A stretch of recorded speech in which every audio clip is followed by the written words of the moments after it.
안녕하세요. 오늘 공부하실 내용은 웨스트민스터 소요리 문답 65문입니다.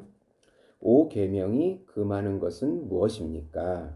5계명이 금하는 것은 각각의 여러 지위와 인륜 관계에서 각 사람의 명예를 존중하지 않고 각 사람에 대한 의무 수행하기를 소홀히 하거나 거스르는 것입니다. 네, 아멘. 네. 이 5계명이 부모를 공경하라는 계명인데 단지 부모로 한정시키기보다는 더 넓은 사람의 그 인간관계, 또 여러 단체의 그 지위 관계, 또 사람과의 관계에 있어서 우리가 어떤 태도를 취해야 하는가라는 계명이라고 할 수 있습니다. 먼저 성경 말씀 보시면 에스겔 34장 2절에서 4절 보시면 인자야 너는 이스라엘 목자들에게 예언하라. 그들 곧 목자들에게 예언하여 이르기를 주 여호와께서 이같이 말씀하시되 자기만 먹는 이스라엘 목자들은 화 있을진저 목자들이 양떼를 먹이는 것이 마땅하지 아니하냐? 너희가 살찐 양을 잡아 그 기름을 먹으며 그 털을 입되 양떼는 먹이지 아니하는도다. 너희가 그 연약한 자를 강하게 아니하며 병든 자를 고치지 아니하며 상한 자를 싸매주지 아니하며 쫓기는 자를 돌아오게 하지 아니하며 잃어버린 자를 찾지 아니하고 다만 포악으로 그것들을 다스렸도다. 네. 양들을 돌보지 않고 착취하는 그 목자들에 대해서 하나님께서 인륜 관계를 지키지 않는 목자들에 대해서 경고하는 것입니다. 마태복음 15장 4절에서 6절 보시면 하나님이 이르셨으되 내 부모를 공경하라 하시고 또 아버지나 어머니를 비방하는 자는 반드시 죽음을 당하리라 하셨거늘 너희는 이르되 누구든지 아버지에게나 어머니에게 말하기를 내가 드려 유익하게 할 것이 하나님께 드림이 되었다고 하기만 하면 그 부모를 공경할 것이 없다 하여 너희 전통으로 하나님의 말씀을 폐하는도다. 네.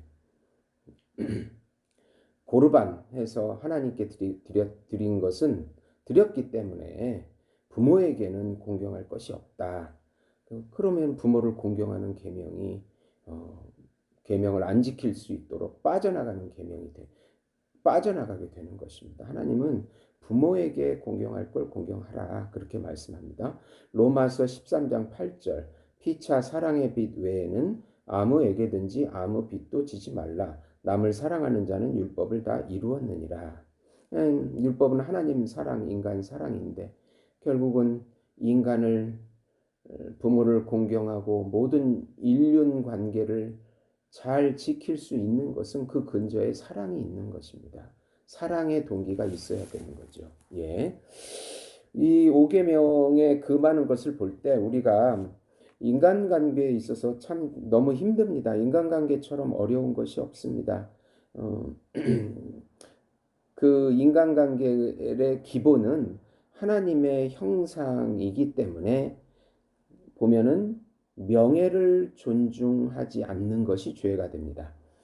하나님의 형상대로 창조된 사람들에 대한 명예를 존중하지 않고 마땅히 의무를 수행하지 않는 것. 그것이 바로 죄가 된다고 볼 수 있습니다.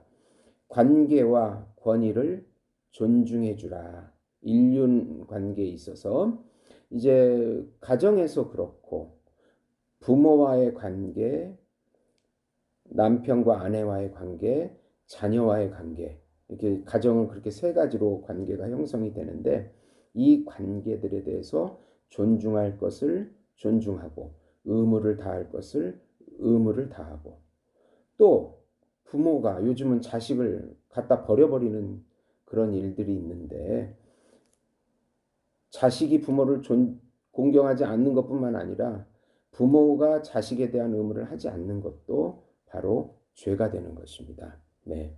이런 그리고 또 좀 확장해서 나라의 행정가들, 통치자들에 대한 마땅한 존중을 해주는 것. 통치자들은 또한 마땅히 백성들을 사랑하는 것. 이것이 다 명예를 존중하고 의무를 행하는 것입니다. 네. 학교에서도 선생님과 학생 간에 이 모든 명예를 존중하고 의무를 수행하는 것. 네.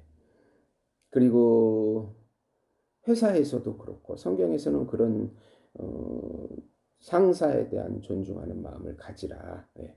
이 모든 것들의 음, 근저에는 사랑이 있어야 하는데 우리 지금 우리 한국 사회를 보면 너무나 심각하죠. 참 저도 고민을 해보면 왜 이렇게 됐을까? 이런 공동체들이 무너지게 됐을까? 권위가 무너지고 명예가 무너지고 또 교회에서는 목사들의 권위가 무너지고 참 부끄럽지만은 그렇게 됐습니다. 여기에는 너무나 우리나라가 사랑보다는 경쟁의 번영과 성장을 지향하다 보니까 급격하게 발전하면서 이 성장주의적인 가치관이 그 잘못되게 형성이 된 것 같은 생각이 듭니다. 그래서 과도한 경쟁, 우리 아들도 보면 학교 가면 친구가 참 그때 한참 놀고 친구처럼 지내야 될 학생들이 다 자기 공부에 공부하고 또 공부 못하는 애들은 무시당하고 이런 것 때문에 많이 힘들어 했습니다. 이렇게 경쟁과 이렇게 이기성이 좀 지배하는 사회가 된 것에 대해서 사람들이 삶의 여유와 사랑이 없습니다. 네, 가슴 아프게도 모임은 경쟁하고 또 다투고 또 배반하는 것이 어떻게 보면은 그냥 일상화가 됐어요. 신뢰가 상실이 되고 뭐 성적인 탈선은 말할 것도 없고 이렇게 이런 현상들이 일어나게 되면은 공동체의 붕괴가 일어나게 되고 그것은 바로 하나님의 심판이 오게 되는 것입니다. 네. 극도로 자기 명예를 자기 자존심을 추구하는 것, 과도한 명예를 취하게 되면 남을 무시하게 되고 인륜을 파괴하게 되고 남의 명예를 존중하지 않게 됩니다. 네. 그러니까 우리가 이렇게 그 성장하면서 자기 이기성이 과도하게 성장이 돼서 남과 함께 더불어 사는 방법을 어, 잘 정립하지 못하지 않았나 생각이 듭니다. 어쨌든 우리 믿는 신자들로서는 성경에서 제시한 우리 인륜 관계에 부모를 공경하고 사람 관계에 있어서 가장 기준이 되는 것은 성령의 9가지 열매입니다. 예. 성령의 오래 참고 절제하고 충성하고 온유, 화평 이런 모든 9가지 것들을 적용해서 욕심을 좀 자제할 필요가 있습니다. 우리는 충분히 먹고 살 수 있습니다. 욕심만 부리지 않으면 우리나라는 충분히 잘 살고 있습니다. 과도하게 욕심을 부리는 것이 문제인 것입니다. 그리고 자기 명예를 과도하게 추구하지 말라. 우리는 그럴 자격이 없습니다. 남의 명예까지 깎아내리면서 내 명예를 취하는 것은 자기가 하나님 자리에 있는 거지요. 예. 그러니까 그리고 가까운 사람들의 의리를 지켜주라. 가까운 관계되어 있는 사람들의 명예를 존중해주고 의무를 지켜주라. 네. 이렇게 성령의 9가지 열매를 내적인 기준을 삼아서 삶의 동기로 우리가 기초로 해서 살아간다면 하나님께서 부여하신 이 질서가 서게 될 것입니다. 성경은 너무나 정확해요. 네.